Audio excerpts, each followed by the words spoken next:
Cucina a pieno regime nei locali dei Colli Euganei che stanno vivendo, complici le temperature della pianura, un'estate da incorniciare. Lo conferma Fabio Legnaro, titolare della trattoria Ballotta di Torreglia. Veramente una buona stagione.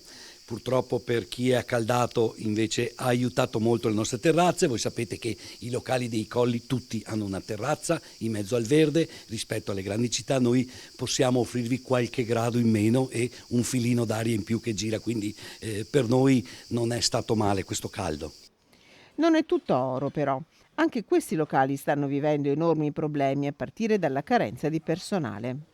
Abbiamo dovuto usare dei giorni di ferie, di chiusura estiva per turnare il personale perché un 10, 15, anche 25% nei vari settori, quindi cucina, nell'aiuto cucina, i camerieri nei bar, ci mancano delle figure, soprattutto le figure professionali, quelle che erano cresciute con noi, ci mancano e quindi dobbiamo far fronte a questa cosa, tanto da chiudere non un giorno alla settimana come giorno di chiusura, ma arrivare anche a 2 giorni e trovare ferie o allungare qualche giorno in più per tenere il locale chiuso, rifiutando qualche volta anche qualche cliente perché non si riesce a servirlo. Tavoli vuoti, qualche tavolo vuoto, però per servire bene gli altri clienti che invece sono seduti.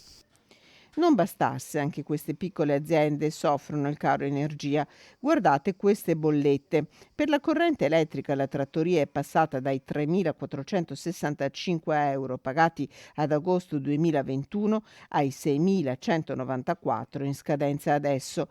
Per il gas da 739 agosto 2021 a 1.793 euro, costo più che raddoppiato.